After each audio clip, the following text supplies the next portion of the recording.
Qu'as-tu en toi qui puisse être multiplié par Dieu?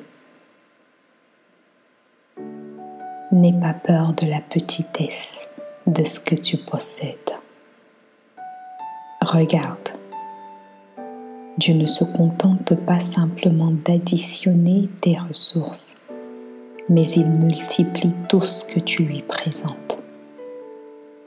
C'est à partir de 5 pains et de 2 poissons qu'il a pu nourrir une foule. Rien qu'avec quelques gouttes d'huile, il remplit des vases et des vases d'huile dans une maison.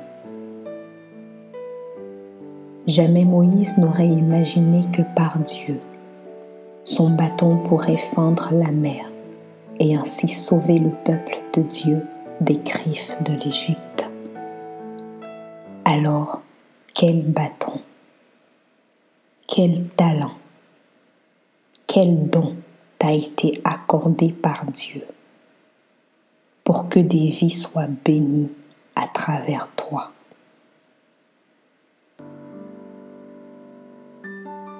Sers-toi du talent, du bâton que tu as reçu pour combattre. Aussi longtemps que tu verras ce bâton grand, puissant, long, rigide, il restera comme tel. Alors surpasse tes limitations.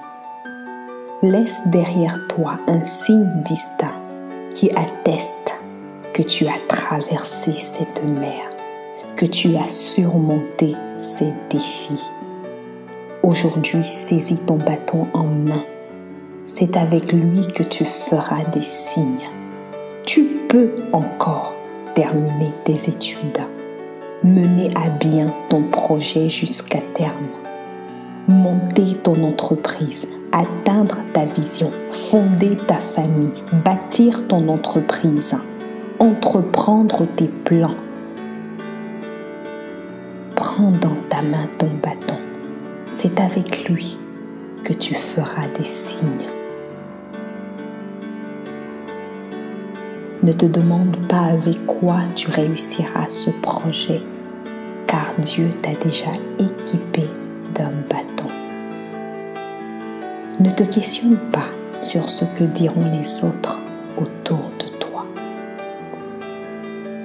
Ne t'inquiète pas si ta famille est la plus pauvre de Manassé comme celle de Gédéon. Peu importe que tu sois le plus petit dans la maison de ton père, ou même celui dont on ne veut pas entendre la parole au milieu des rassemblements. Que personne ne méprise ta jeunesse, mais sois un modèle en parole, un modèle de foi et de persévérance. Peu importe si ce projet n'a pas l'air d'avancer, augmente ta foi, recommence et persévère. Peu importe les diagnostics des médecins, ta santé ne dépend pas d'eux. Tu peux toujours te servir de ce bâton. Ne laisse rien te freiner, ne laisse rien te stopper.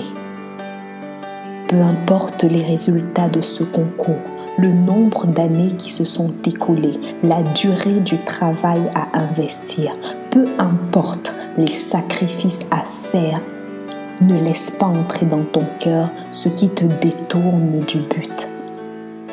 Ne permets ni à l'insécurité, ni à la peur, ni au découragement et encore moins à la paresse de tenir ton bâton, car tu peux mieux le diriger. La fin d'une chose ne vaut-elle pas mieux que son commencement? Amen.